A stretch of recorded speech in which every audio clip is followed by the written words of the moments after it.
Hello, Global Theater. My name is Gerry Fialka. Today is September 19, 2025. I want to thank Rob Grant and his amazing podcast. I'm probably wrong about everything. Please subscribe. Want to introduce our today's guest, Gethin Richards. Is that how you pronounce it? That is how you pronounce it. That's good.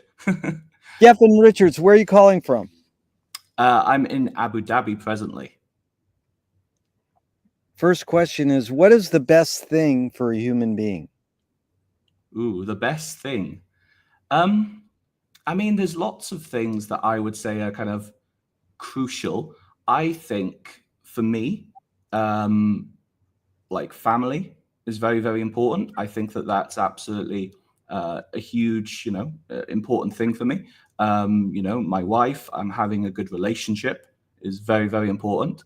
In terms of things that I enjoy beyond that, I think creativity and learning are probably the two big drivers in my life. Learning, and also I kind of would group that with kind of educating as well. So I like to take the things that I learn and teach them to other people. That's a huge part of my life, and I think I would imagine it would always be a part of my life going forward. And yeah, creativity as well. I would say like making things. It's really like those are the guiding things in my life. And I think that if people live by those things, I do think people would be a lot happier. Beautiful. What's your favorite form of information? How it comes into you? That's a really good question. So yeah, again, like just from my background of kind of video essays, I've kind of thought quite a bit about this, and also yeah, from the podcast as well. I think it depends on what you're trying to take in. I think sometimes, like when I'm making the podcast, I think this is great. This is audio, like verbal information. This is a story that I'm telling. This is kind of emotional and things like that. And I think that's great to take in kind of in terms of like listening. But then I think that sometimes you need, like, for some things I'm explaining it on the podcast, I need like some visual, and I don't really have that kind of capability on the podcast. So I really think it's kind of context dependent. Like for me, I think understanding a lot of things comes down to visualizing it and picturing it. Like that's really, really important part of like how I learn, and it always has been. Like for me, like if I'm reading something, I like to write it down myself. I like to make my own diagrams. I like to see it in front of me. But yeah, like I say, it's very context dependent. It depends on like the sort of information that I'm taking in. Really good. Why do you think humans collect or gather information? I guess like the scientist part of me wants to say, explain this in terms of survival and evolution. And I guess like at some point in our history, like it was very, very important. It was very important to know, what the neighboring tribe were up to. It was very important to, know which plants are poisonous and things like that. So I think it was clearly at some point in our history, it was to do with survival. It was to do with, our intelligence as a species gave us this huge advantage, over other animals. And, it's meant that humans have dominated the planet for thousands of years. In terms of why we still do it, I think, yeah, I guess we still have that like evolutionary drive. Like I see things in scientific terms, and for me, I guess it does come down to that drive that we have, that instinct that we have. We need to gather information because it's part of us, and it was part of our kind of where we came from. Yeah, in fact, you answered the next question, but I'm going to ask it anyways. Is this need or want to collect information more innate or more invented? I think it's innate. I think you just have to look around to see that I think different people value it differently, though, because there's a lot of people who really don't seem to value gathering information or being informed about the world. Like you don't have to look very far on the internet to find people like that. And yeah, there is probably like a constructed part of it. Like I think a large part of like why I'm so kind of obsessed with learning and learning about the world and educating people is because, well, I think it came from my parents. It came from them socializing me in that way. They were educators as well.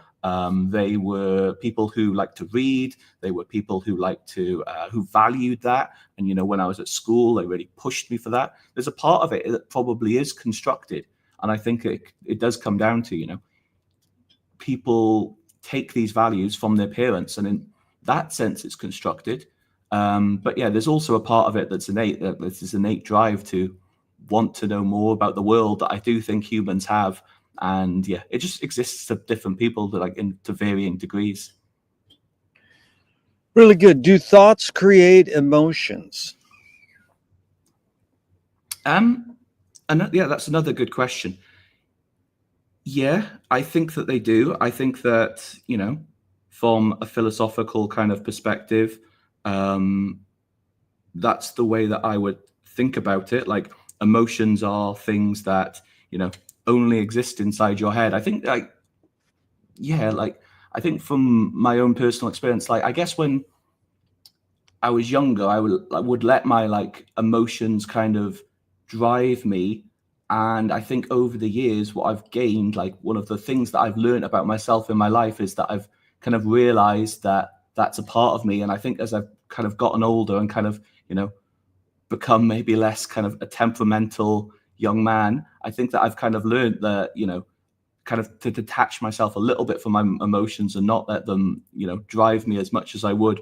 And so I think that, you know, I think that's what you're getting at. You can control your emotions. Like, you can say, you know, you can control where your emotions come from to some extent.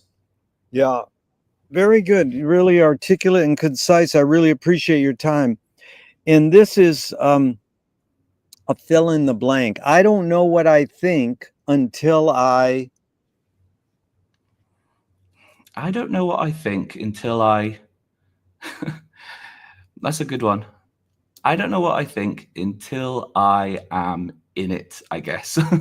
Until I am there, and, you know, I am in the moment. I think that, yeah, I think it comes down to, um, I try not to uh, prejudge things. I try and be open-minded about things.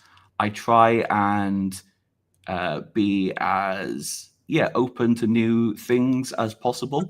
I mean, it's a new experience for me to be interviewed on a podcast. I didn't know what it was going to be like. I came into it hopefully with an open mind, and just, you know, thought that I would do my best and just trying to be positive about things. I think, yeah, I do try not to overthink things, and I think that I try and I try and go into things with an open mind. That's good. Just to be in the moment was a really good answer. I rarely get that. I don't know what I think until most people say, well, McLuhan says, I don't know what I think until I say it. Joan Didion says, I don't know what I think until I write it. A lot of people say, I don't know what I think until I do it or experience it. But just to be in it is placing yourself in the moment was really brilliant. Can humans think without language? That's another interesting question. I did pick up a book in the summer, and I didn't end up reading it about that topic. I don't really know, and it's not something that I'm kind of expert in or really thought that much about. I suspect the answer is yes. So recently, I kind of became an uncle for the first time, and my brother had a newborn baby, and it's so fascinating to look at, like, think about how he thinks about the world when he's kind of pre-verbal.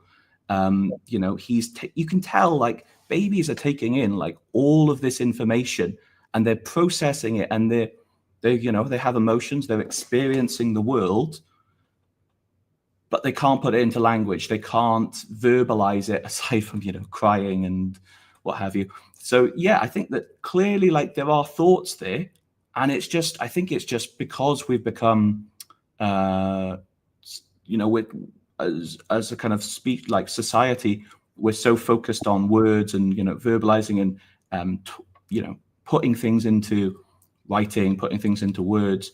It's very difficult for us to then take a step backwards and kind of imagine what it's like not to have that. So I suspect the answer to your question is yes, you can have these thoughts without words, but it's very difficult for us to think about. Like, one interesting thing that I did learn a few years ago is that there are some people who don't have an inner monologue. I don't know. Do you have an inner monologue?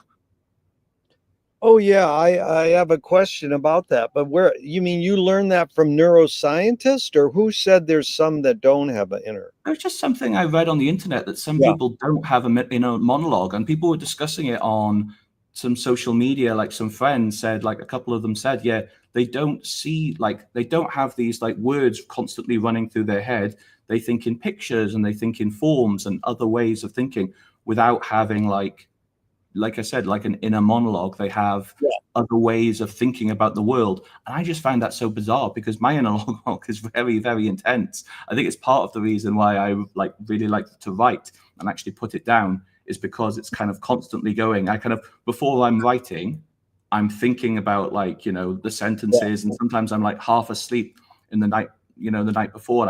I run sentences through my head and think about what sounds good. And it's constantly going. And then I try and get it down.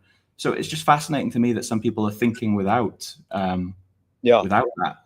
Well, that's New Yorker had an article several months ago about neuroscientists or whoever scientists were exploring whether babies dream inside the womb, or do you have to be outside the womb and have experience to be able to dream? Mm-hmm. So, you can't ask a baby when it came out of the womb, what did Yeah. you dream?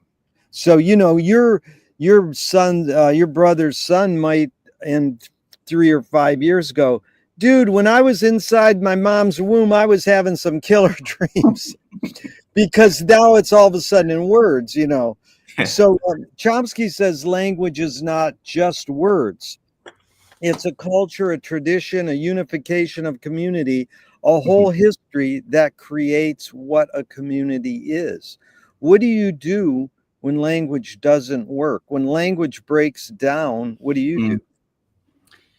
Yeah. I mean, I think we can see like language breaking down all of the time. Again, like with the internet, with the way it is and the way that kind of social media is, it's clear that people aren't talking to each other all of the time, and people are constantly at cross purposes with each other, and people, they're not communicating, and they're saying words. There's a lot of words, but it's not really communication. It's kind of, sometimes they're just talking to their own audience or they're talking to themselves. I think, yeah, I mean, what we see is like communication between people break down all of the time.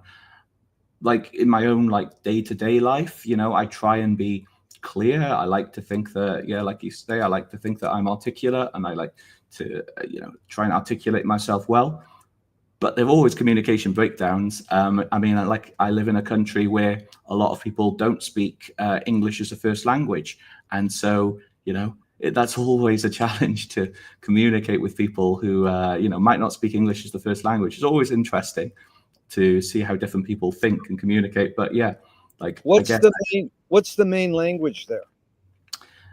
well, from the natives, it's Arabic, but actually half the country is Indian or Pakistani. I think this is one of the things people don't realize about the UAE is that there's a huge expat population, and so there's a lot of migrant workers, and so I guess the languages there would be things like Hindi and Urdu.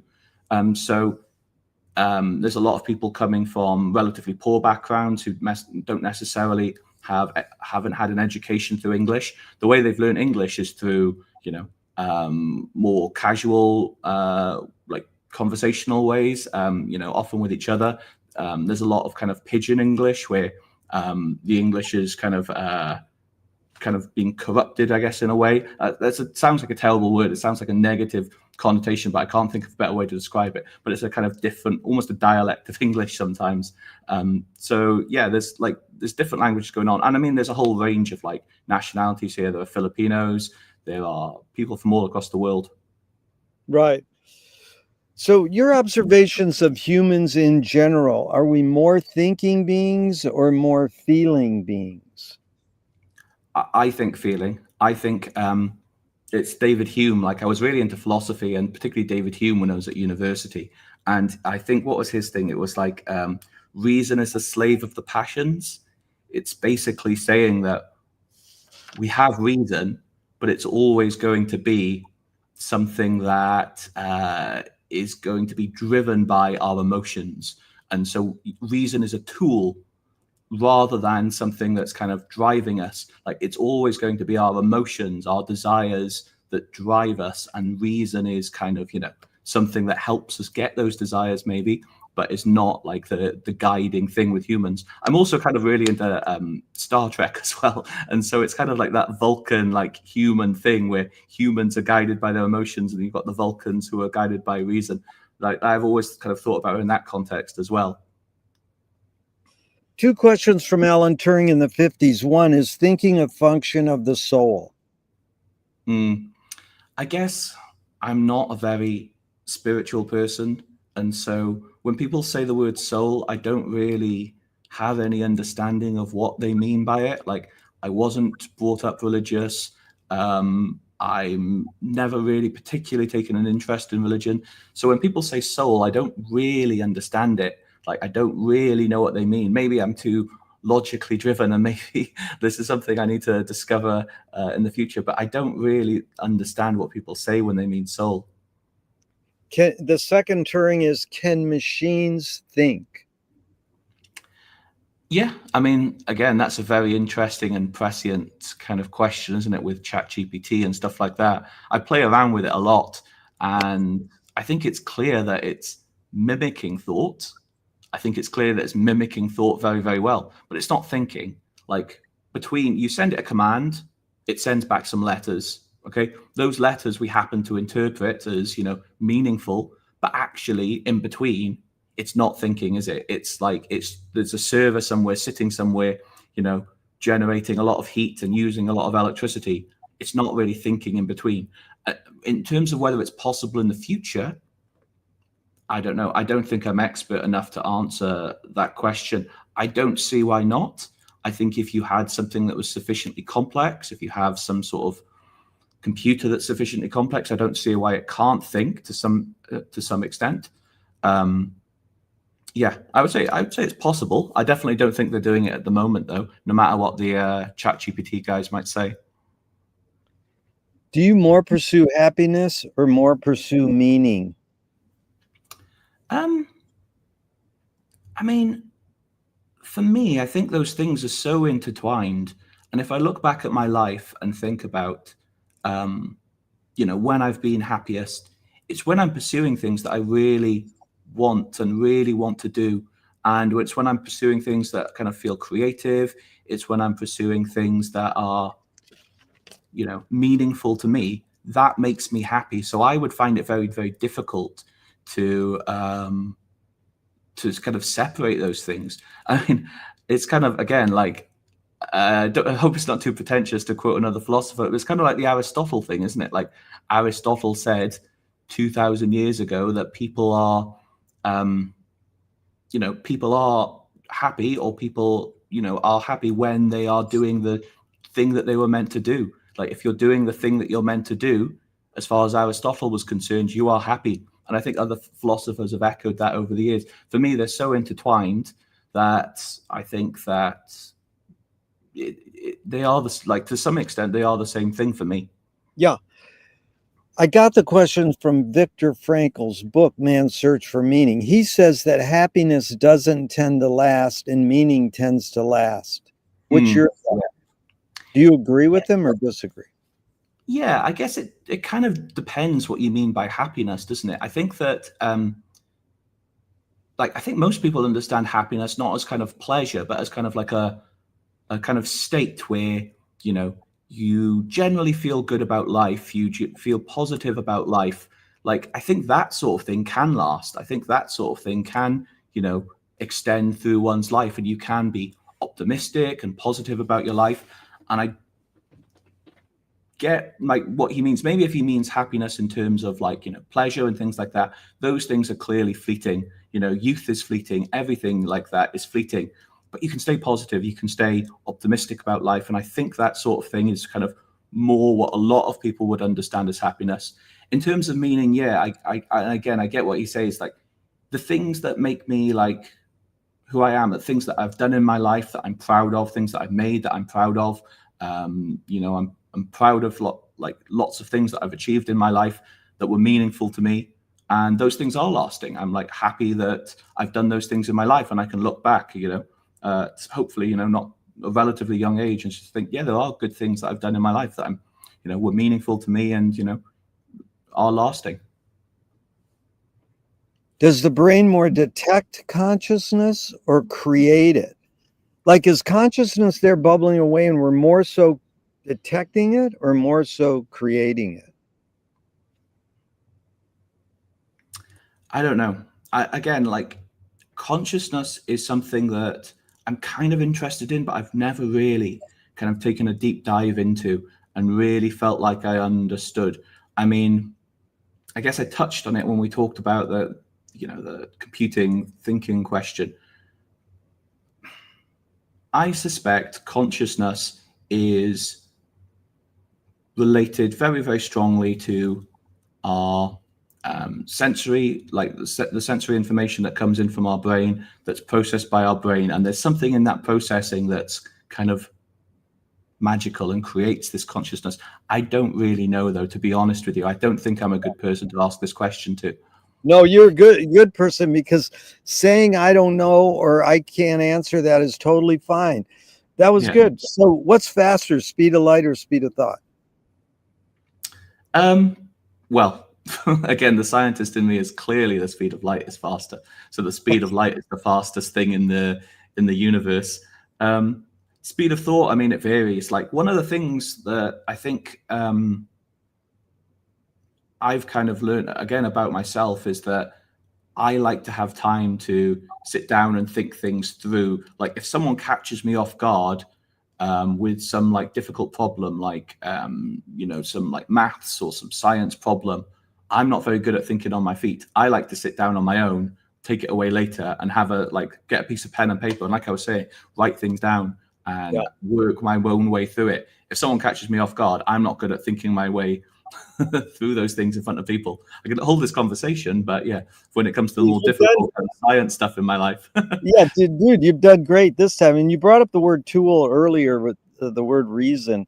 Audre Lorde, the poet, said you can't dismantle the master's house using the master's tools. Her colleague Yvonne Rainer said, oh, you can if you expose the tools. What new tool do you suggest? And it doesn't have to be tangible. To dismantle the master's house? Well, that's a good question, because it's not that because I begin some of these questions with cute quotes, it doesn't mean you have to apply them. You put the questions into the context you want. I'm basically asking, what tool do you most gravitate towards? If you want to apply it to dismantling the master's house, that's fine. And if you want to use the word new, that's fine. Mm-hmm. I think I've already touched on this, but I always gravitate towards writing things down, and it's the way that I understand the world, and notebooks and things like that. I used to be a paper notebook person, and I used to always use like paper, and I used to like keep lots of like things. Like, I'm the sort of person who used to keep like notebooks of recipes that I'd done. I used to keep notebooks of the maths and science that I was doing. I kept notebooks of things that I'd seen, films and things like that, and like write things down. And a lot of like when I've created stuff came out of that. Nowadays, I'm kind of a digital notebook person. So I've kind of made that switch. I've got like a tablet, and I've got like the kind of the e-ink pad and things like that. So I've kind of made that switch, and I'm kind of using all of the cloud-based stuff, but it's the same thing really. It's just a more efficient way of doing it. And that is the tool that kind of guides basically everything that I do. I've also gotten into kind of I forgot how you say it. It's like Zettelkasten. Do you know this? How do you spell it?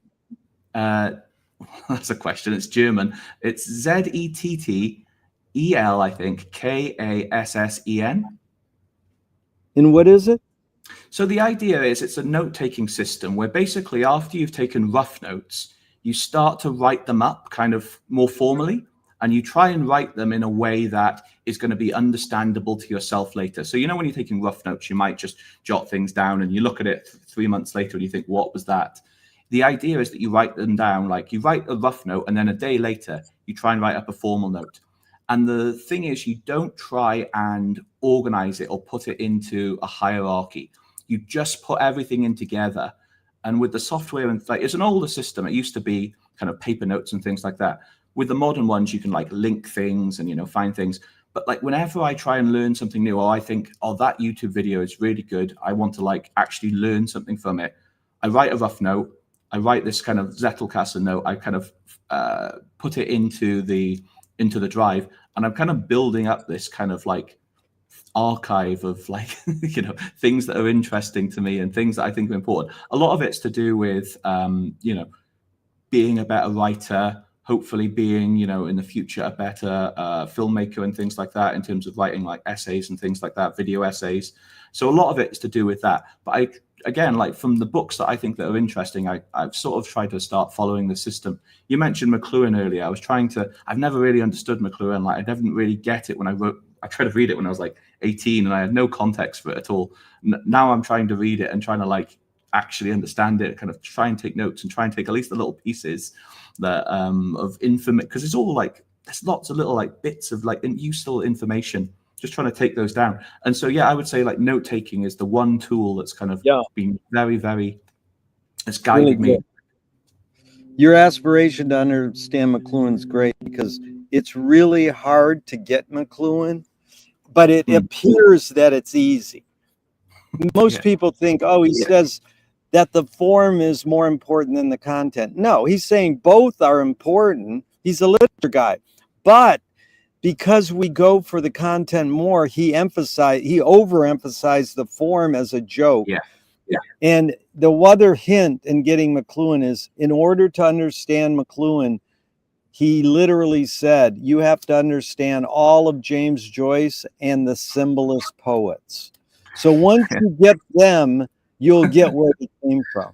But and that's not that hard. But anyways, that's really good. And that Zettelkasten is exactly what I need, because like sprawled all over my house and yard are books of are boxes of notes.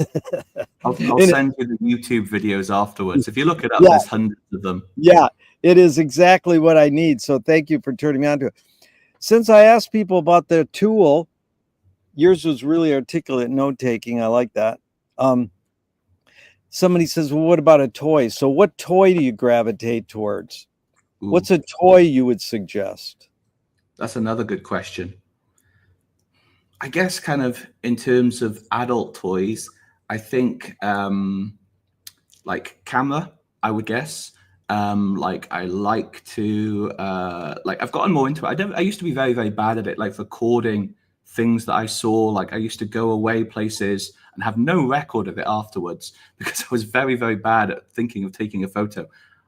I think it's partly my wife's influence, become more of a photo guy as I've kind of grown older, and I try and take more photos as a record of where I've been.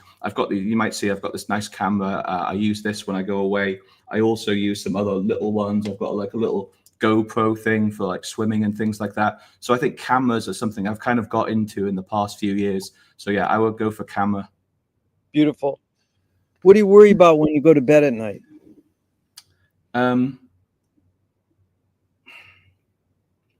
I think I go to bed with a lot less worries than I used to. I think that as I've gotten older, I've kind of gotten more control over my life, I suppose. I suppose I still worry about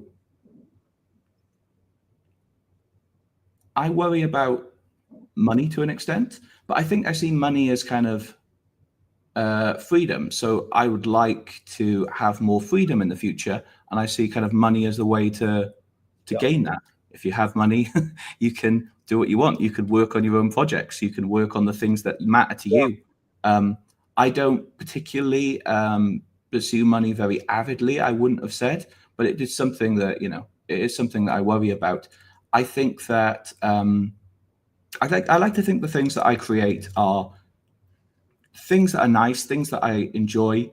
I'm very aware that they are not things that are ever going to generate revenue. There are things that are going to have a very limited audience, and I'm creating them without really any kind of thought to them potentially generating any significant money. So I guess I do worry about money, which I know is like, it's probably a very, very standard answer. Is there Well, anything no, else? that's funny you said that. A lot of people don't want to say it because they think it sounds pretentious. I says, that's all right. To say money is you're just being honest. Just that's all right. Yeah, I mean, we gotta survive. Yeah. McLuhan learned from Ezra Pound, the poet, that artists are the antenna of the race. They're broadcasting and detecting the hidden psychic effects of our inventions, so we might learn how to cope with what we don't like about our inventions.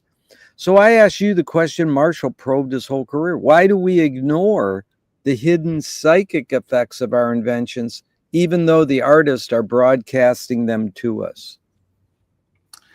I guess for a lot of people, it's hard. I mean, it takes a conceptual leap, I think, and so people are going to miss it. Yeah, I've like getting into it. I found it really, really fascinating. Like the analogy, I think, I don't know if he ever uses this analogy or if it's used about him, but it's the fish in the water, isn't it? Oh, It's you, if you're a fish and you could talk to a fish and you try to explain what water was, they wouldn't see it. It's something that's there that's so like part of things. It's difficult to see. And it's a big conceptual leap. And, I like to think I'm a smart guy, but I never would have come up with these ideas. And I don't think these ideas would have been obvious to me. In terms of like artists transmitting it, I suppose that they are, but I'm not sure that they all do it consciously. I think a lot of artists kind of maybe intuitively understand the medium. They know how to use the medium. They know how to communicate with the medium. But that doesn't mean they've ever thought about the medium. That doesn't ever mean that they've thought about what it means and what, really what the good medium is. You're a thorough thinker. You're like what we call a pattern recognizer to get a comprehensive awareness. So you get the big picture. That was really good. Yeah, the fish in the water, because most people don't know the hidden ground of everything is electricity. If electricity went out, we wouldn't have these computers and cell phones. And when they used to have blackouts, everybody would start fucking. So it was like that shows you what's going on right there. If you don't have electricity, but now there's hardly any blackouts, and the thing about turning the internet off is really difficult. And so it does happen. Do artists have moral obligation? Yes. So I think that's a difficult question. I would say for me, the answer is yes, they do. I would say that I think everybody should be moral, including artists. And I think that the art they create should be moral. I think the question is like, who gets to decide what's moral? That's the difficult question. Yeah. Because, I mean, you wouldn't want governments to impose what is and isn't moral, like, because, you can easily point to examples from history where that's been very, very bad. Do the Nazis get to decide what's moral or what's degenerate art? Or, like it's clearly like ultimately the artist has to decide for themselves if they think that what they're doing is good, if it's something you should put out into the world. It's not something that you can impose on somebody else, I think. But that's at the same time, I think that people should have moral duties, and I think people should follow their moral ideas to I think people should generally follow their morals. Of course, like there's some degree of subjectivity. Again, when I was at university, I studied some moral philosophy, and it's really the area of philosophy that I feel like most kind of curious about. I think it is subjective, but I think people have to follow their own kind of guidance. But I think they should. I think that they should follow their own thing. And it also touches on the question, doesn't it, of like, what should we do about artists who've done terrible things? Should we completely ignore their work? Should we write their work out of history? Like one of my favorite films is Chinatown. I think it, for a long period, it was my favorite film. It maybe still is. Obviously, that doesn't mean I condone what, Roman Polanski has done. But at the same time, I want to understand like who he was as a person. He was somebody who survived the Holocaust. He was somebody who came through some horrible things in his life. And, it's difficult for me, who's never experienced that, to judge him. or to Yeah. judge, people like that, because I've never experienced that. I've never lived through that, and And so I then don't feel comfortable then, casting yeah. casting my molds on him. Then who told you the story about it? The little girl's mom pushed her on to Roman. I mean, it's a deep story, and it can get Right. interpreted many different ways. That's another I don't issue know all the called, details. yeah, that's another issue called can you separate the art from the artist? Leni Yeah. Riefenstahl, it's endless. Yeah. So, are you more afraid of new ideas or more afraid of old ideas? Probably new ideas. Like, I really, really love old films. I really, really love old books. I repeat watch things, and I'm one of these people who has a lot of difficulty experiencing new art and new music, and it's kind of gotten worse as I've gotten older. I mean, maybe you can understand. Like, I feel like the music that when I was younger, that was the music that I still love, and like maybe I'm not open-minded enough about experiencing kind of new stuff. So for me, I definitely think it's new ideas and new things that I'm kind of more wary of. Yeah.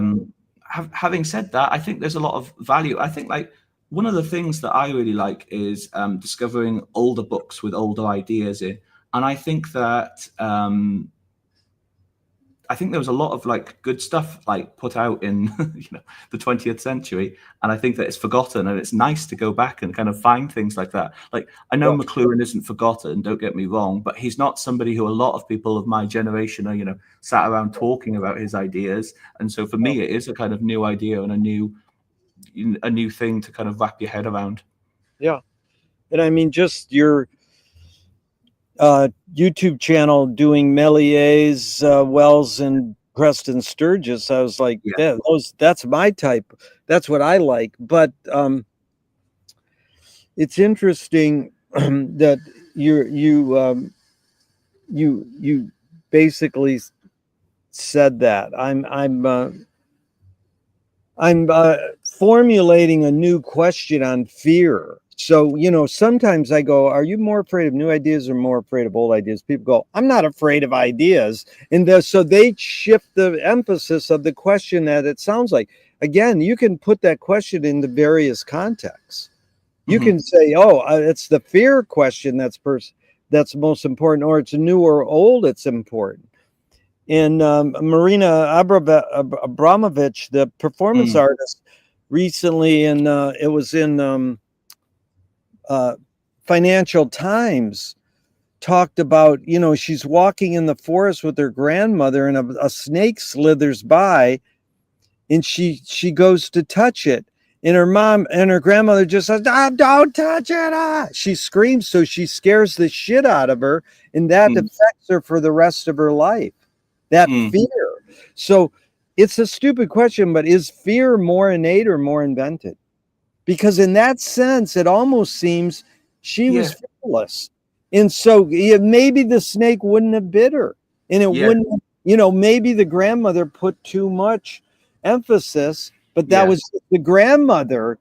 So, I mean, Yeah. I'm just curious your thought. I mean, and again, what I'm trying to do is figure out how to word the question, because a lot of people go, well, when I say, is it more innate or more invented? They go, well, it's both, and it depends. Well, I know that. That's why I use the word more. And Yeah. then this woman one time said, the word more doesn't function in your question because I'm literally trying to say, is fear innate or is it invented? But if you add the word more, it sort of like makes it easier to fudge your answer. Yeah. It's yeah, I think it's interesting. I mean, clearly fear is innate, and there are innate fears. And if you look at like animals, for example, they have innate fears. There are things that they know that have Yeah. never been communicated to them that they need to fear. Like, have you ever seen the videos of where people put cucumbers behind cats and the cats are really, really scared of them, apparently? I think it's to do with them like thinking it's a snake or something like that. So Yeah. clearly that's never been communicated with them. So clearly, like, fear must be an innate thing. But yeah, also, I mean, we are socialized. So Yeah. It's both. Yeah. So can you conjure up your earliest memory ever or one of them? ooh. You know what? I thought about this like quite recently, and like I remember going to nursery school when I was very young, but then I like think about it and like it's I think a lot of it is false memory. I don't think it's real memory. And I've kind of like, because I have these pictures of people in my mind in like nursery, but they look like kind of what they look like now. And so it can't be a real memory. Like it's got to be a false memory. In terms of the first real memory, I remember probably being about 12 or 13 and being in school. And I remember, this isn't a specific like time, but I remember like the general feeling. Like I went to school in South Wales, and um, it's just like there's something so dreary about my memories from school. Like I lived on top of a hill, and the school was on top of another hill. The school building was really old. The school building was basically Victorian, I think, or at least early like 20th century. Our uniforms were grey and like I think grey with a black jumper. I just have that very, and obviously it was South Wales. It rained a lot. Like it wasn't somewhere that it wasn't a paradise. Yeah. Is memory more a curse or more a blessing? Oh, well, I think it has to be a blessing, doesn't it? I mean, of course, if you've got bad memories, then it's going to be a curse. But for me, it's a blessing. And I mean, I think that looking back on my life, I try and look back fondly on things, even when, things have gone badly. And I think it's a big part of being happy. And like we were talking about before, trying to be optimistic. Things have gone wrong a lot in my life, but I try and look on the positives about them. So yeah, I think it's a blessing, definitely. Have you ever seen that film Memento? I haven't, but I should. Yeah, I know about it. It's it's actually like if you don't have memory, it's you're being reborn every second. I Yeah. mean, if you've ever had somebody you cared about with dementia or something like that, memory is such a key part of who we are, and to lose it is, one of the worst things, really. Yeah, James Joyce nailed it though. He said, "Remember to forget." Mm. Yeah, exactly. Well, if you're positive, I think if you're positive, you forget the bad parts and you remember the good parts. There you go. That's all attitude, really. So tell me someone within your immediate family who had an impact on you, and what specifically was that impact? Um, I think probably the person in my immediate family who has the biggest impact on my life is probably my father. He was, again, an educator, he was a writer and a journalist, and he was somebody who, through his life, was determined to make things and make good things in the world. And I think that that's impacted how I see the world as well. In many ways, we're very, very different people. Like I've grown into, I think, a very different person from the person he was. But he definitely impacted me in terms of, what I want from life, what I value, and who I've become as an adult. And I think I didn't know him as well, but like my grandfather as well was also a writer and an editor, kind of journalist as well. And again, he was somebody who I didn't know very well, but actually, like if I read anything of him, things that he said, they're things that strike a chord with me. And so, yeah, I think that's kind of the line that's kind of brought me down to where I am. Same question outside your immediate family. Someone who had an impact, and what was it? I could point to a lot of people, really. In terms of the path that I followed in my life, I always think one of the turning points was when I read A Brief History of Time. So that was actually bought by my mother for me when I was about 16, probably. So I wasn't going to study physics. Like I had no real particular interest in it. I didn't do particularly well in it when I was younger. But about 15, 16, I think I read A Brief History of Time. And it was just probably the most impactful book I've ever read in my life in terms of how it's influenced my life afterwards, because it gave me a sense that like there's this universe out there that can be understood. And like I kind of reading it, I felt like I understood everything about the universe, of course, like, within a certain, I realize now within a certain boundary. But that book influenced me to study physics. And then I studied physics until I was almost 30. So, that's 14 years of my life. So it's a huge chunk. And like, that was the turning point. Like, no doubt, like, it wasn't the teachers in school. I'm sorry to say, it was that book. And, you know, it was Stephen Hawking. And he wrote that book so well. Like, if you go and read it, it's so clear. And he's explaining these complex ideas in like a way that basically anybody of, you know, reasonable intelligence can understand. So I think, yeah, Stephen Hawking is my big answer. Yeah, but again, really concise and articulate. I'm really grateful. Did your parents raise you a particular religion? No, not really. My grandparents on my father's side were very religious, but my parents, but I think before I was born, my mother apparently had a big argument with my grandmother on her mother-in-law that I wasn't going to be christened, and apparently that caused a big drama. But I was basically raised completely without religion, apart from what was pushed at school and apart from what I got from those grandparents. So no religion. Do you pray? No, I don't pray. I'm thinking of times in my life when I have prayed, probably when I've been really scared or when something has gone really wrong. I might have, there was something in me from maybe, like I say, from that religious education in school, maybe, that made me think, maybe something, you know, I'm like, I guess that, I think that's like a lot of people. I don't think I really believe in God until I'm really, until I'm really desperate.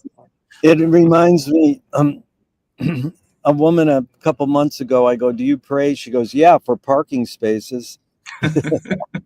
That's a good answer. I'll use that next time. If God exists, what would you like God to say to you after you die? You did your best. Yeah. Do evil people exist, or does evil use people as a vehicle? I think, again, I would probably like analyze this question in a quite scientific way. I think evil does exist in the form of people who don't have any empathy. And I have seen it in my life in some people, that some people completely lack empathy. And I've had conversations with people who I understand that of them. And it is scary. I think that evil does exist. And those maybe weren't the people who've done terrible things, but it made me understand that there are other people like that out there. And I would say that, yes, I think that evil exists, not in a kind of metaphysical sense, not in a religious or spiritual sense, but I think that evil does exist in terms of people lacking empathy with other people. That's what I would say. If you don't have empathy with other people, if you can't understand how other people are feeling and how you're impacting them, I think that I would class that as evil. Yeah, and the hidden question really is how do you advise someone to deal with an enemy? And I'll set it up. Alan Watts says, if you acknowledge your enemy, you empower them. Coppola stole from the Mob and the Samurai. Keep your friends close and your enemies closer. JFK said, forgive your enemy, but don't forget their name. And Fellini says, I need an enemy. So it's a lot of thoughts. The basic question is, how do you advise someone to deal with an enemy? First, how would you respond to Alan Watts? If you acknowledge your enemy, you empower them. Yeah, I think you do. I think that there's, like, I've not really had anybody in my life that I would consider an enemy. I mean, maybe like there are some things that have happened in my life and I think, yeah, I don't like that person. I think that I would go with, I don't know Alan Watts, I would go with what he said though. And I think that it's best not to, if you characterize it like that, it's going to color how you think about that person. And so I've never thought about another person in those terms, in terms of being an enemy. So maybe, I don't know how unusual that is when you ask this question, but I've never thought like that. Well, yeah, go ahead. I do find it interesting, though. I was just going to say, because I'm writing a lot about Tycho Brahe at the moment, like in the science podcast, and he was a man who had enemies in his life, and it kind of colored his whole life. Like, he was somebody who, when one of the people were on their deathbeds, he sent lawyers to their deathbeds, basically, to keep harassing them on their deathbed. And after they had died, he kept, he burned their books, and he made sure that they had no credit for things that he was working on. And so I think it does color your whole life. Like for me, that's a huge part of his story. So when I'm telling that story, that's a huge part of his story and who he was. And, he is the person who who colored his life like that. Amazing, because you sort of anticipated the next. Nassim Taleb said games were created to give non-heroes the illusion of winning. In real life, we don't know who wins or loses, but we can tell who a hero is. Yeah. Gregory Bateson says if the criminal gets caught, does he go, whoa, my criminal skills weren't up to snuff? Or does he go, oh, I did something morally and socially wrong? So again, it's just another stupid question, but does punishment work? It's a difficult one, isn't it? Because I think that everybody, again, has a sort of innate idea of kind of justice, and that we should punish people who've done us ill or who've done, other people in our society like wrong. And I do think that I can't say that I don't feel like that. I do. Like, if you read terrible stories in the news, you do feel like the person will be punished. And I think that it's like, it's tied up again with another idea, which is that we should rehabilitate people and we should bring them back into society and we should have empathy with people who've done terrible things. I'm not a good person, again, to ask about this. I would probably come down somewhere in the middle. This is one of those ones. I'm sorry, you like one answer, but I think this is one of those ones where I'd really come down in the middle. I'm not sure how I feel about it. Like, my first reaction is, I think people should be punished, but I think I've seen enough things in my life and, documentaries and things like that, where I've seen actually it's never that simple. And a lot of the time, people who've done terrible things have often had terrible lives themselves, and there are reasons they've been brought to that point. Yeah. Again, its context is so important. James Joyce was the first projectionist in Dublin 100 years ago. He basically checked out. He said, this is stupid. Why should I go inside a building and see a movie of a tree when I can go outside and see a real tree? Years later, Faulkner said sometimes the best fiction is more true than journalism. Why do we have to recreate things in order to get them? Why do we have to go to a theatrical play of people acting out life? Why don't we just live life? Yeah, so on the Joyce thing, it's interesting because I don't know, when did he set up this projection? Like 19... Yeah, well, I should know the year, but I would say early 1900s. Yeah, no, I don't know. 1910-ish. Yeah, 1920s. Yeah, I think when it's that early, it's kind of before film really found its kind of feet as an art. And so in the early days, a lot of it was about novelty. So if you look at the really early films, they're about recording the world, and there was a lot of novelty in just seeing that record of the world. And he's right. Like, after a while, that novelty wears off. You record a tree, but you can see a more beautiful tree outside yourself. Like, that novelty is gone. But then you elevate it, don't you? Like, it becomes, at some stage, it becomes art. It becomes, a reflection of the artist. It becomes a reflection of their feelings, their emotions, how they feel about the world. And I don't think that can be conveyed in, you can have a conversation with people. You can't have a conversation with every great artist. It's something that I think is eventually it does become elevated. I think that books, music, film, for me, those are all things like important parts of my life. And that's not to say I don't live my life as well. It's not to say I don't, experience my own emotions, but those are things that having that art and having those things enriches my life, because I learn about how other people see the world. Yeah. It's funny because La Poste, the main newspaper in France, when they reviewed the first screenings of the Lumiere brothers films, the critics said, now you'll never die. Well, they're right in a way, aren't they? Yeah, they're very right. And so walk us through your tipping points where you decided. I mean, it's evident, your dad's an educator and a writer. That sort of led you that way. But where's your tipping point where you said, I'm going to pursue science as my calling, and I'm going to pursue video essays as my calling? Those two things in particular? So the video essay channel came out of the pandemic. I was already playing around a lot with editing and playing with different things, and I could just never settle on what I wanted to make. And the video essay channel, I have to say, it's very derivative of Every Frame a Painting. For me, that was a huge influence, and it was something I absolutely loved. I absolutely adored, and it gave me a completely fresh perspective on lots of films. And I thought, this is a brilliant medium. Like, YouTube is a brilliant medium. Like, you can take different bits of different films and you can make it into something that's its own film, and you can tell your own story. And so that came about during the pandemic, where I had time to work on that. And, I was in the house for several months. But just to be clear, Every Frame's a Painting is a YouTube channel that you were watching, and it inspired you to do one for film. Absolutely, yeah.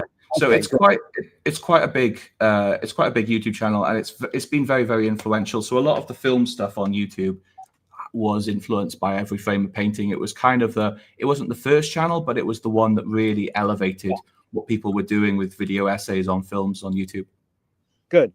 Now, picking physics, science as your calling, where's your tipping point for that? Yeah, so, well, I guess a few things happened. So there was the Stephen Hawking, like A Brief History of Time. And then, yeah, I just enjoyed it. Like, I got a lot out of it. I got a lot out of problem solving. That was always the big thing for me. It was just like having a problem to work on, and, needing to apply these tools that I've learned. And there was a satisfaction in getting the right answer. Then, yeah, later on, like, I did my degree. I did a little bit of research as a kind of master's towards the end of that degree, and I just really enjoyed it. I just thought, yeah, like, I had an opportunity. I actually went all the way to Australia to do a PhD, and so part of the motivation there was that I wanted to do a PhD, but part of the motivation was I wanted to live on the other side of the world. And I had, family in Australia. It just made sense at the time for me to make a big change after I'd done that undergraduate degree and to keep pursuing physics.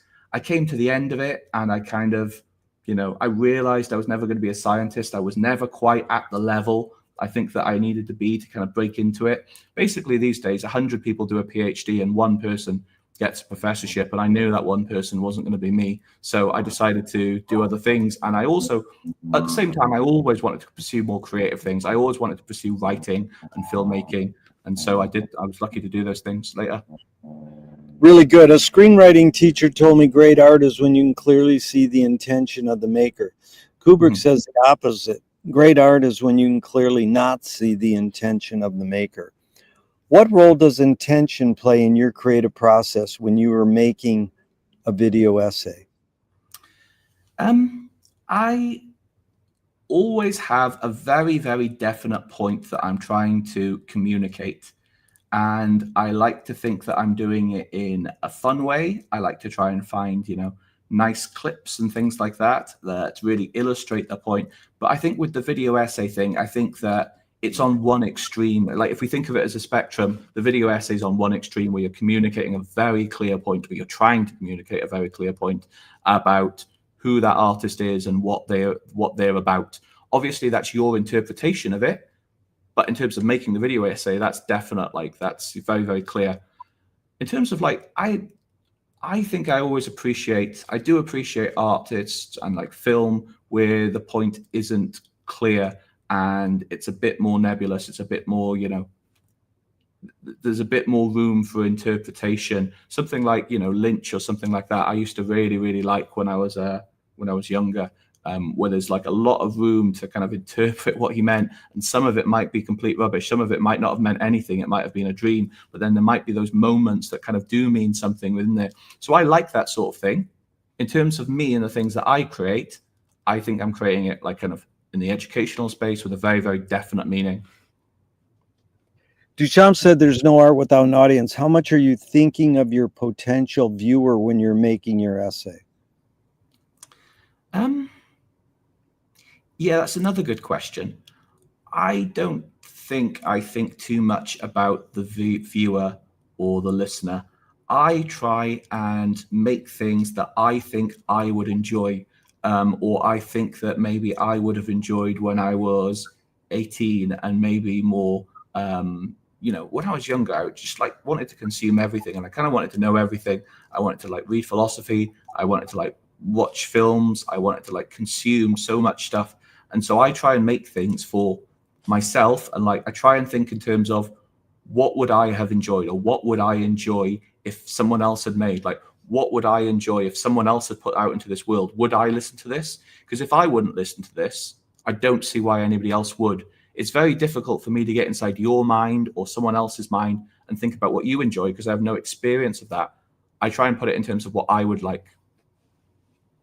Really good. McLuhan says everything we invent extends some humanness or human sensorium. Knife and fork extends our teeth. Shutter in a camera extends our eyelid. And maybe even non-tangible, say religion or philosophy, extends consciousness. What is the video editing system? What do you use? Final Cut Pro or Premiere? Premiere. What does Premiere extend for you? What humanness? That's really good, because there is definitely an emotional aspect of it. So like my process was always just find the clips, block them in that you think you're going to need, but then you play around with it, and then you kind of find like what works together, like, because that's a lot of like early film theory. It's, what does this image followed by this image mean? And it's putting those images together. Like, we can't do that. Like when we go about our daily lives, there's some continuousness to the image. Just like it's one thing after another. With editing, it's this and then this, and it shouldn't work because like we're not programmed for that. But for some reason, it does work. It took them a long time to work out that it worked. Like if you look at the early films, they would basically point a camera at the scene, wouldn't they? And it would just be continuous, and it would be like filming a theater. But then they realized that you can cut things together and you can make these things. I don't know what faculty it expands exactly, but it is new, isn't it? It's like, it's not something that we experience in our day-to-day life. It's this image, and then it's this image, and then it's our interpretation of what those two images mean when they're together, or one after the other. Really good, because it reminds me of Peter Greenaway saying years ago that Marty Scorsese is not doing anything different that D.W. Griffith did. Yeah. That we know there's some, but it's basically they filmed plays. Yeah. And Peter said, cinema's much too rich a medium to be left to storytellers. So are experimental filmmakers telling stories a different way or doing something completely different? Like me and you watch Tony Conrad's The Flicker experimental film where it's just black and white, flickering on and off. It's not telling a story per se. We could have a story go through our head when we're watching. But just mainly it's your comment on cinema's much too rich a medium to be left to storytellers. Any thoughts on that? Yeah, I think so. I think that you need both. Like there's a place for everything. And one of the tragedies is that these days, I think that in a lot of places, there is no, even in quite big cities, I think there is no room for that sort of cinema. There is no room for that more experimental kind of thing. Like I've often thought I should go back and make an essay on the business of film, which I kind of always promised to do. But basically, film is an expensive endeavor. It's really, really expensive. Like everything costs a lot with film. And so it's always got to be driven by that commercial aspect, at least, on any sort of large scale. It's always driven by commercial aspect and, the commercial kind of pursuit. And so it's always going to be dominant. But it is a shame that there's not more experimental things these days, and there's not more people trying to break away from that. I mean, maybe I'm just not aware of it. Maybe there is stuff out there. But even if you think of like, the independents, and A24 and things like that, it's all story driven. And you're right, it's no different from what D.W. Griffiths was doing. It's shot, reverse shot, and and 3 acts. Yep. And even Coppola said, I'm an experimental filmmaker. He was definitely into James Joyce and Finnegan's Wake, but he says, I got sidetracked by Hollywood. Exactly. In the mega doc is really a fun documentary on Coppola that just came out about his latest film. But there is a great line I've used before. Film as an art form has been swindled by capitalism. But here's the follow-up. I talked to Michael Apted 40 years ago, not 100. 40 years ago, I asked Michael Apted, why do rock video editors feel so obliged to edit fast? Most people don't know. Abel Gance invented rapid montage in 1922, but it really flourished in the 80s to the point where Marty Scorsese said, I cut my films faster because of MTV. So Michael said, because we've learned to take in information faster. I asked this question with a bias. Can we literally learn to take in information faster, or are we just brainwashed to believe we can? I think that we can. I think that it's something I've noticed, like a lot of people listen to podcasts and YouTube, not at the normal rate. They actually do the thing where they play at double speed. I don't know if you've come across this. And so clearly people can take in information very, very quickly and are impatient for information. They want to get through it. I don't do that. I'm not saying I'm better, but I'm saying I don't feel that particular urge. Like, it really annoys me when my wife, for example, leaves the YouTube on 1.5 times speed and I have to go and flick and turn it back, because I don't want that. I want the information at the pace that I can process it, and that's the pace that I speak and the pace that I think, I guess.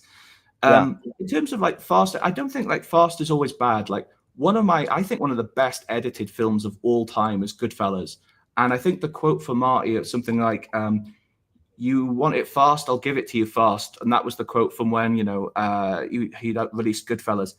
I think that film is an absolute masterpiece, and not maybe in terms of the story, which I think, is probably quite normal, but in terms of like his editing and his control in that film, like it's fast, but there's also like these beautiful long shots. Like there's the famous long shot of them going into the restaurant and following around the crowds. And then you've got those freeze frames that he did, like that really add emphasis. Like, it's just like there's something musical about that film, and like the way that it's edited. And I just think it's absolutely beautiful. But then, there is that fast like part to it. So it's like you've kind of got to have both. I think if you do your editing to the subject, I think that's the best thing. Like some things need to be fast, some things need to be slow. There's room for both in a good film. Yeah. I think I'm going to move inside because have you heard the airplane noises much? A little bit, yeah. I didn't know what it was. It sounded like buzzing. It could affect, the microphone could pick it up. So we could just do these. Should I grab some water while you're doing that? No, this last 30 minutes we can do inside. So no worries. I'm all set. So this goes along with that.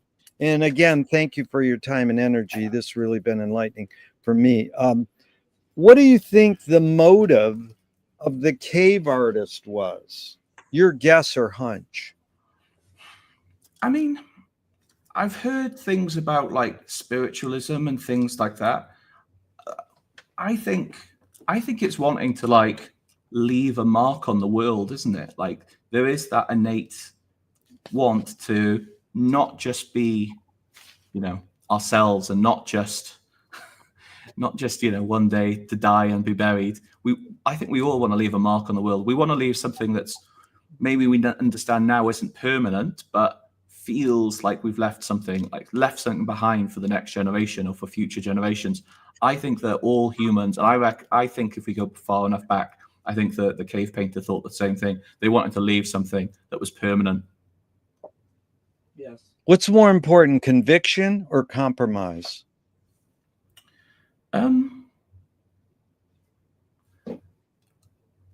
Again, like looking at my life, I think that I am quite comfortable with compromise. I think that doesn't mean I don't believe things, but I'm willing to work around and work with people. I think that I, compromise with, small things in my day-to-day life. When you have a relationship, you have to compromise. I think I compromise in terms of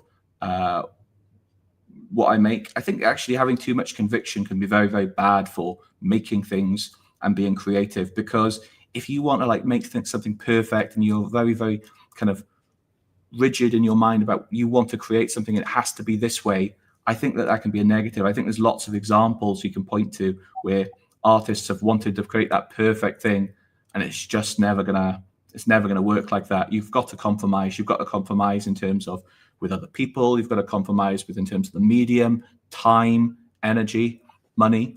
You've got to compromise. I think compromise for me. Really good. There's no right or wrong answers to any of these questions, but that one you got right.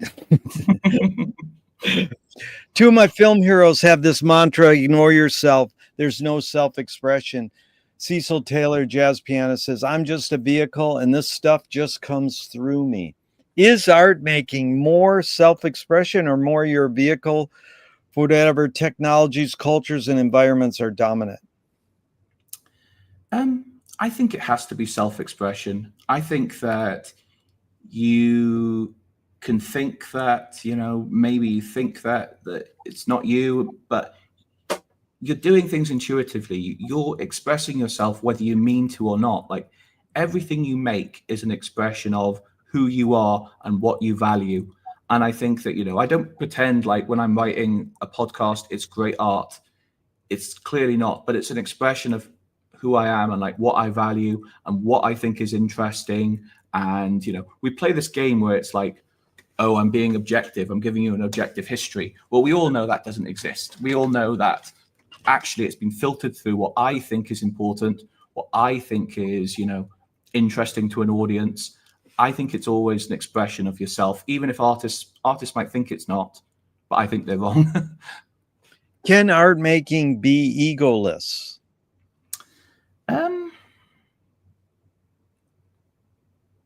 Not entirely. I do think that ego is going to drive everything. I think that people make things because they want them. There's very, very few artists who make things for the sake of making them, and they're never going to be viewed.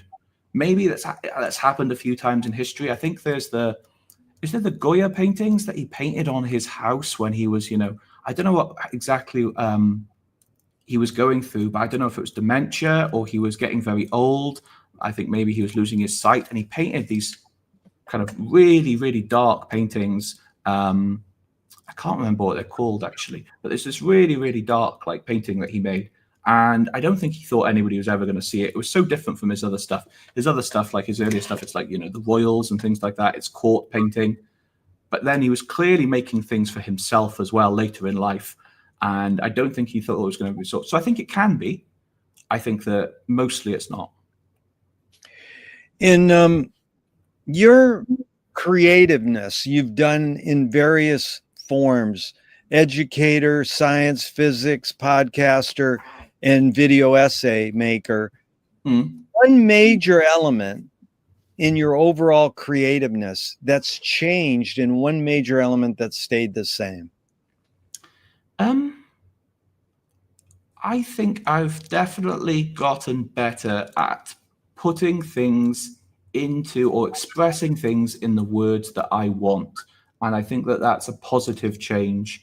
I think that I can express myself better. I think that I've gotten a better vocabulary. I think that I've gotten better at saying what I mean over time.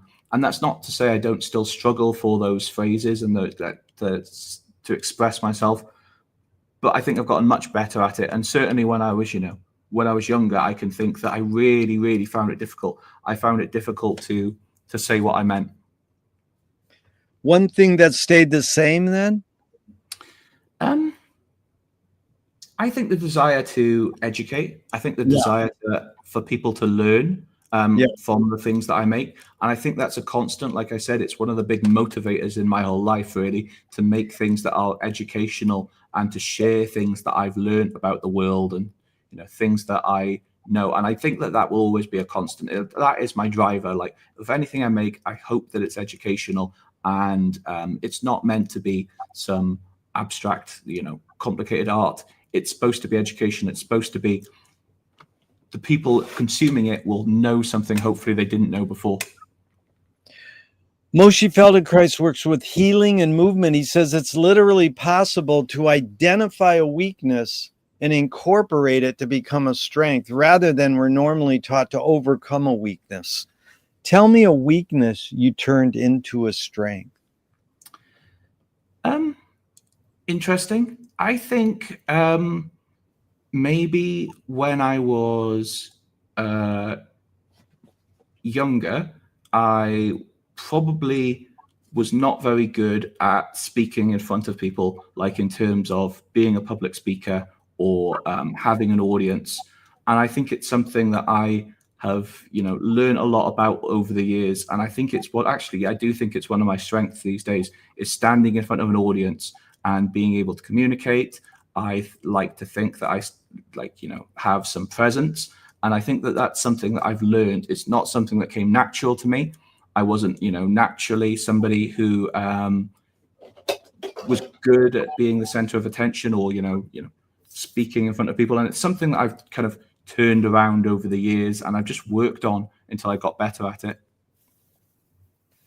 What's the most significant difference between men and women, physical aside?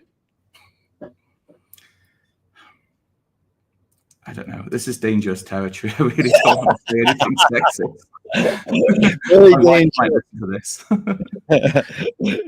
Yeah, it's all right. Once the Me Too movement started, I could not ask that. People would go, "No way, I won't go there."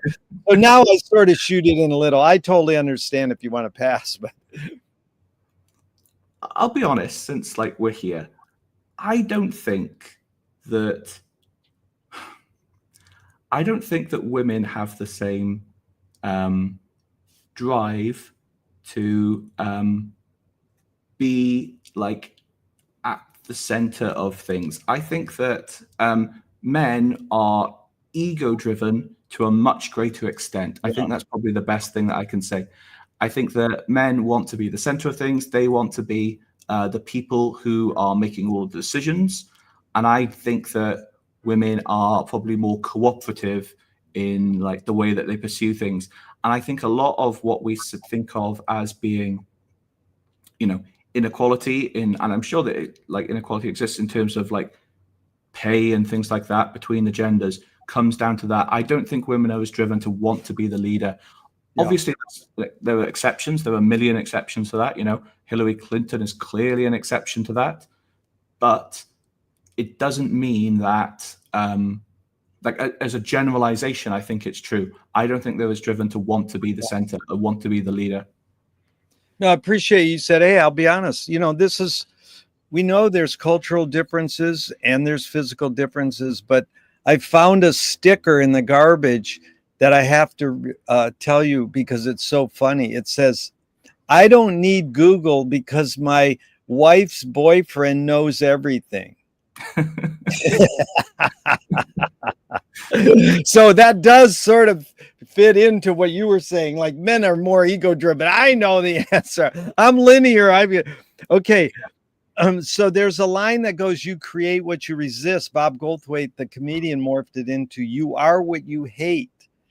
James Joyce said, "It's a curious thing how your brain is super saturated with the religion in which you say you disbelieve."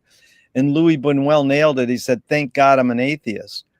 So just your thoughts on this line, "You create what you resist." I'm not saying you, but one creates what one resists. Any thoughts on that line? Again, it's not something I've heard before. It's not really a thought I've come across. So I'm just thinking about it for the first time now. I think for me, it doesn't particularly ring true. And maybe, there's a greater minds than mine. Probably is not understanding them. For me, that doesn't really ring true. I create the things that basically, I think a lot of what I make is derivative of something else that I really loved at some point in my life. So I mentioned the whole equation was probably derivative of Every Frame of Painting. And the complete history of science, it's probably the two main influences are The History of Rome, which is a podcast, and Civilization by Ken Clark? Yeah. So those are probably the things that I think it's derivative of. And I try and aspire to those things. So I think that I pursue I make the things that I love, and they may have they're making completely different sort of things to me. So I don't really think I understand the quote. No, that's good because it reminds me of William Blake saying, "We become what we behold." Yeah, exactly. And so these are 5 quick Alan Watts questions off the top of your head in just a couple words. Okay. 1, who started it all? I'm going to say Jesus. 2, are we going to make it? Yeah, absolutely. 3, where do we put it? In the bin. That was just the first thing that came to me. In the what? In the bin. Oh, in the bin. Good. Okay. 4, who's cleaning it up? I am probably. 5, is it serious? No, definitely not. Beautiful. We got about 10 more minutes and we're out of here. It's really been fun. How do you find peace of mind? I think I'm not a good person to ask about this because I'm not somebody who is very good at relaxing. For me, I am somebody who is on the go a lot. I'm somebody who's driven. I guess you can still have peace of mind even if you're on the go. I think generally I'm happy though. Generally I'm living a good life. And so I think I've found peace of mind through, making things, through, like I said earlier, family and things like that. So I think that, you've got to pursue good relationships with people. You've got to pursue making things you like and, doing things that are meaningful to you. Can you forget to die? No, I don't think so, unfortunately. If you were walking down the street today and you met yourself as a 12-year-old, what would you say to your 12-year-old self? This is something I've thought about. I think I would say, don't worry in your 20s about finding a job or making money or anything like that. I would say pursue pursue things that make you happy. Find out what makes you happy and pursue that instead. And to some extent I did it, but I don't think I did it consciously. And I think maybe I could have done a better job at it. I think people have got the wrong. I think basically, I'm sure the US is similar.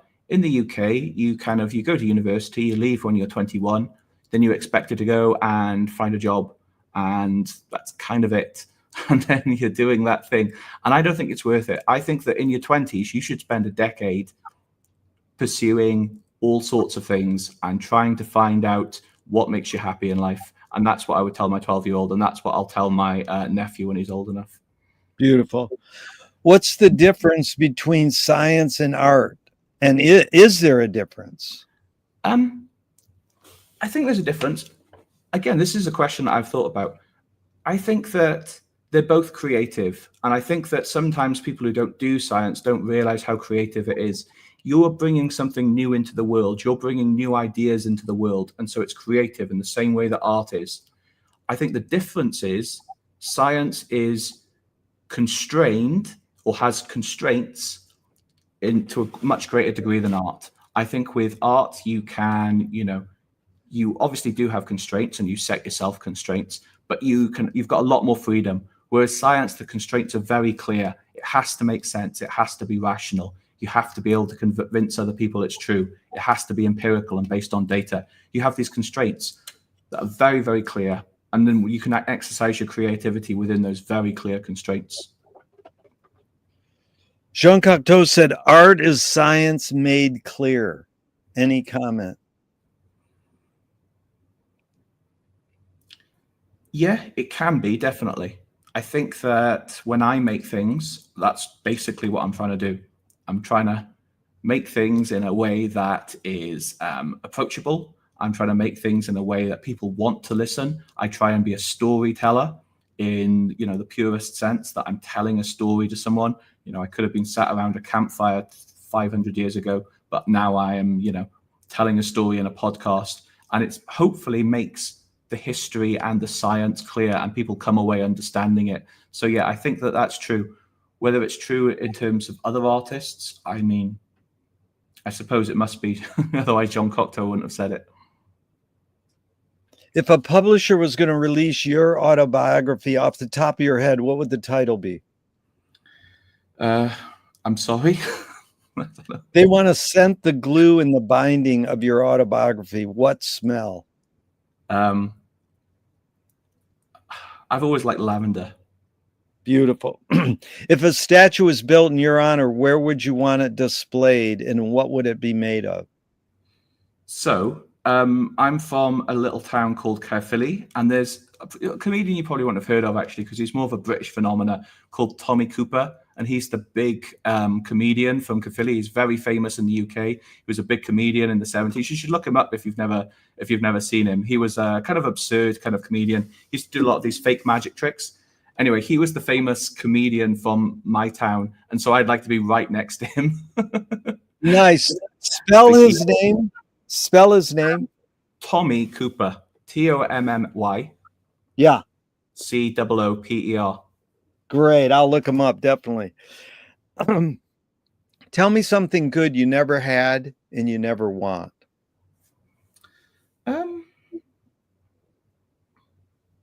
As separate things? Say it again. As separate things? You're asking me as separate things? No, is that two separate things? No, it's one thing. Tell me something good that you never had and you never want. It's one thing, yeah. I'm going to say, this is kind of a clever answer. I'm going to say free time. Free time? Yeah, I always want to be doing something. Oh, that is a good answer. Most people, the three answers I get the most are fame, money, and heroin. How often do people say heroin? Yeah, I know. I mean, that's weird. Okay, if you were in a vat of vomit up to your neck and someone threw a bag of shit at your face, what would you do? I probably wouldn't conduct myself with much dignity. I think I would probably shout. Shout! I don't get that answer, dude. What's the cultural shift you see developing today that inspires you?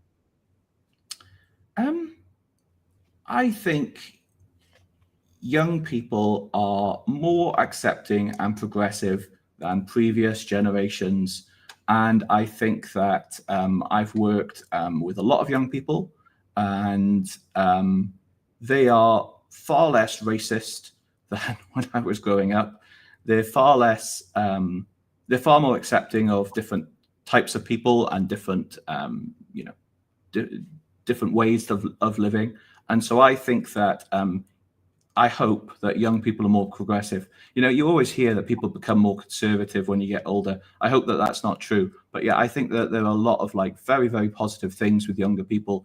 And just like the world that they inhabit is, in terms of acceptance, is a lot different from the one that I kind of grew up in. What's a question that remains unresolved for you?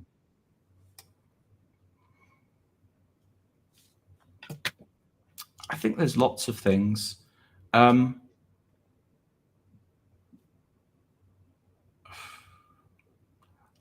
would like to know, the big question I would like to know is, why did the Big Bang happen? If I could know anything, I think I would like to know that. But I think that that's kind of, probably not realistic. In terms of smaller questions,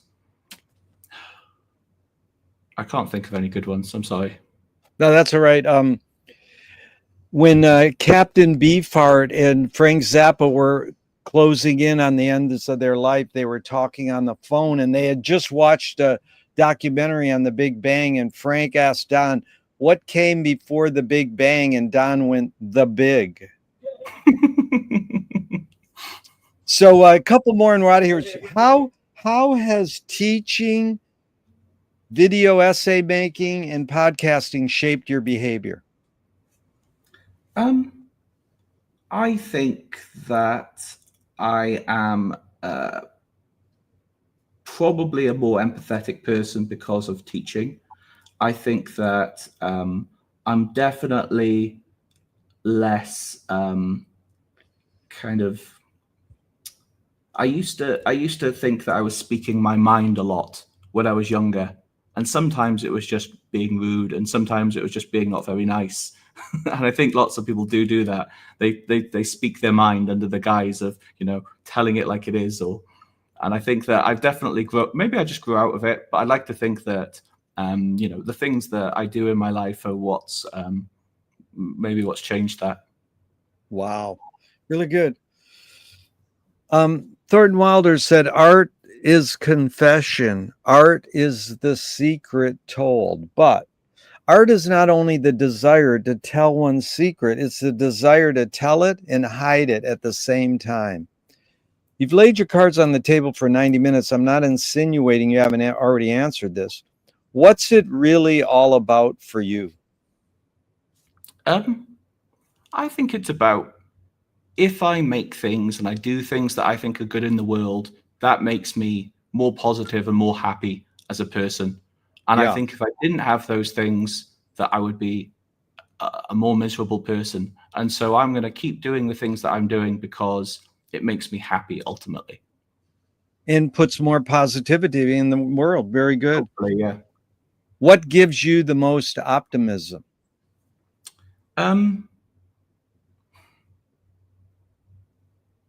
I think that you have to be able to think things through. This is something I kind of learned recently. Like, if you think things through and think, like, what's the worst thing that could happen?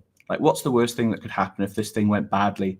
What's the worst thing that could happen if I made a fool of myself doing this? And if you keep thinking it through and you think it through all the way to the end, you often realize it's not as bad as your initial reaction was. And actually, the worst that could happen is, well, it's not only very unlikely, but it's also, it's also not as bad as you think. Yeah. It's really good. The first question I asked is, what's the best thing for a human being? And Wilhelm Reich said, the best thing for a human being is another human being. Mm-hmm. The last question is, what gives you the most optimism, is what they asked Groucho Marx at the end of his life. And he said, other people. So it's sure been fun spending this time with another person, especially because it was you. Thank you so much, Gethin. Thank you so really, much. really fun and entertainment. Yeah, go ahead. I'll ask you a question. I read about you that you did this book club where you read one page of Finnegan's Wake. Was it per week?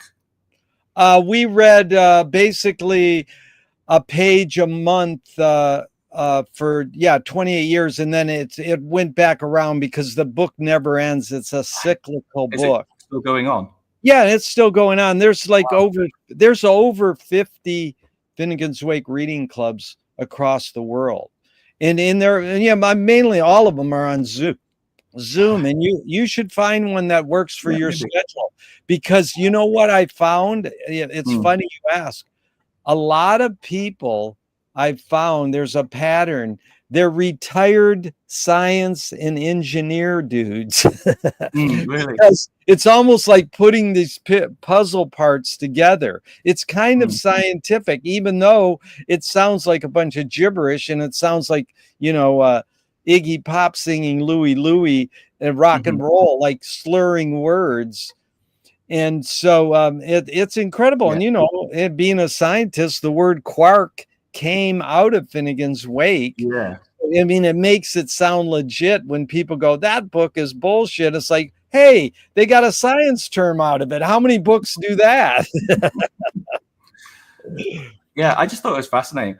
Can I ask you, if you can distill it to one thing that you've learned that's impacted you, what's the one thing that you've learned, do you think, from doing that, from that experience? Is community. It's when you read a book, and it's shifting, sense ratio shifting. When you read a book, it's an individual experience with you and the reader. I mean, with you and the author. Mm-hmm. When you read a book out loud with a group of people and everybody is reading a couple lines or a page, you're watching the words more closely. Mm-hmm. You have to, you're not being read to, you're actually reading it aloud together, kind of like a hootenanny or a choir in a church. So you're actually looking at the words and you're more attentive because you're wondering, well, if this is gibberish, how is this person going to pronounce this word? So there's over 65 languages. So you get this sense of communal experience. That's And then interesting. when you read it with the same group for 30 years, you're friends with them. Or, Hmm. I mean, I'm in a Austin, Texas group, and I'm friends with those people, and a New York group, and a Dublin group, and a Venice, California group. So That's I'm in incredible. like 4 different groups, and they all have different personalities, and some of them are crossover. So, Mhm. you know, you can go online and find the listing of all the Finnegan's Wake reading clubs and join one. I highly recommend it. Why, have you ever looked at the book or read any Joyce? I mean, I've tried to read Ulysses, but again, it's one of those things I did when I was about 20, and it was completely over my head then.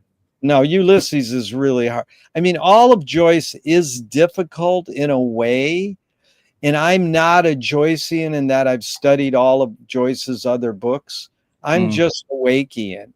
The Wake is like tripping on acid. I mean, mm, you don't need drugs, or it is like singing songs together, around a campfire. That's what it's like. So it's really a communal experience. Now, whether you want to spend the time to figure out, well, what did that mean? That's yeah, another thing.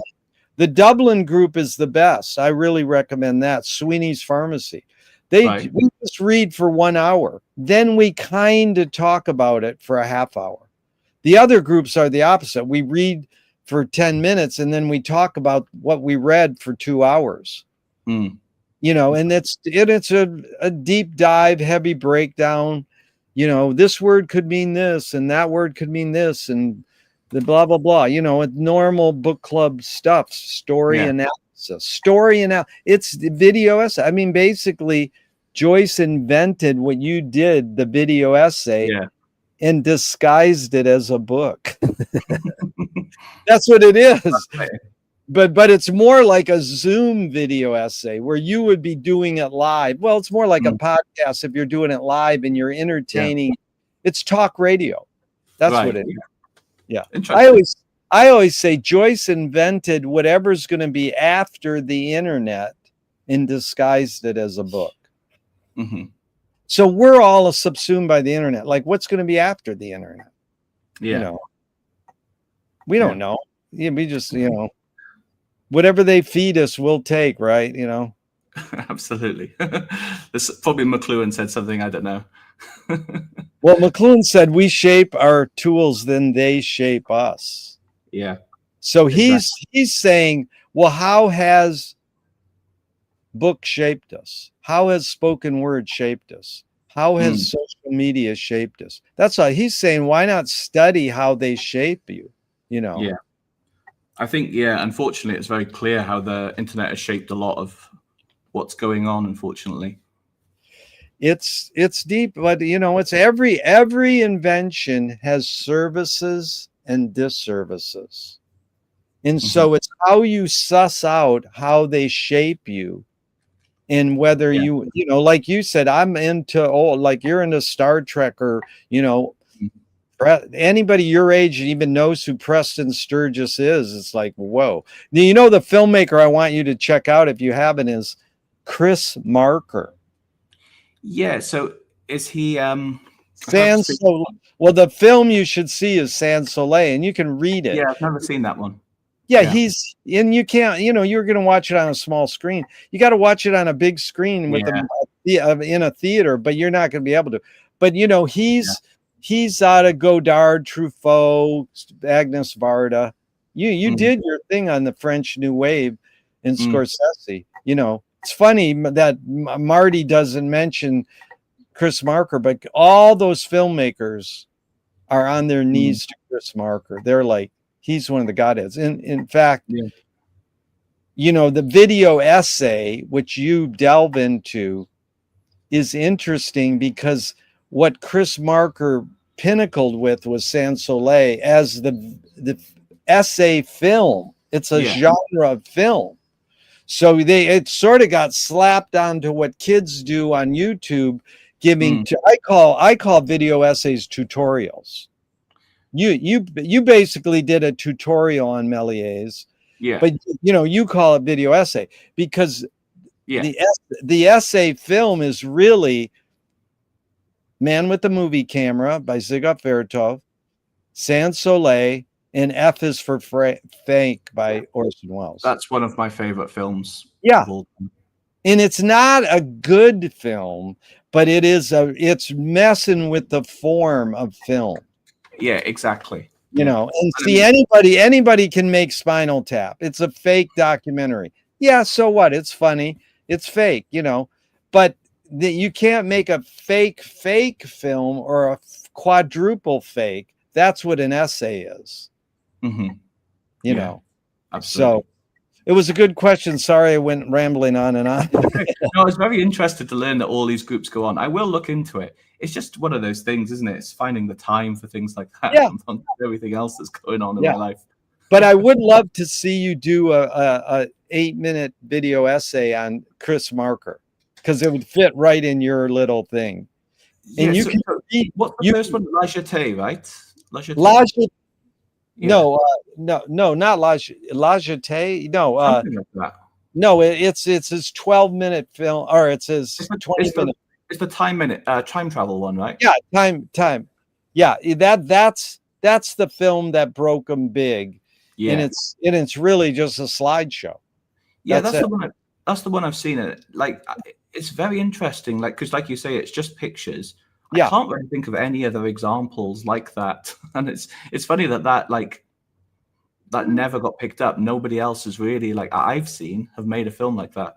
Well, then what you call 12 Monkeys is a remake of it. Yeah.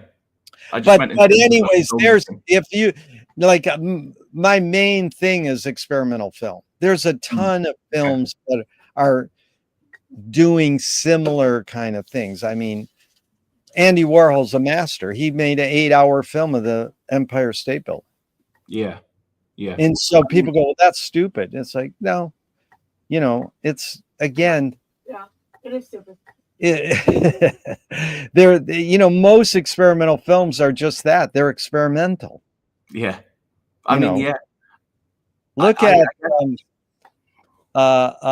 anyways, there's a couple experimental filmmakers. I mean, Bruce Conner is worth looking at, and Martin Arnold. Look up Martin Arnold. Arnold. Yeah, I mean, there's various experimental filmmakers who have done things that are important, you know. But you know, the cliche ones are Kenneth Anger and Stan Brakhage, but there's a lot more in Maya Deren, and you know. If you don't mind, do you want to send me a list maybe of a few things you might recommend? Yeah, you just Google best experimental films ever, and there's like 25 essays, video essays on it. But I mean, I would just say that right off the bat. Just watch Sans Soleil by Chris Marker. Okay. And read the text. That's the thing. If you go to the Wikipedia entry at the end, it says text. You can read the whole text. So you can't tell if he's the narrator or if someone else is the narrator, or is the narrator real, or is the narrator true or false? You know, it's just like Godard said it best. Hollywood films are just documentaries of actors acting.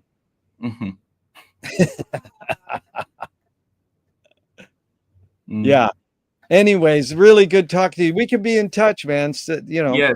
Thank you so much for having me. I'll definitely mention this on the podcast soon. I think it'll be nice for my listeners, I think, to hear me not read a script.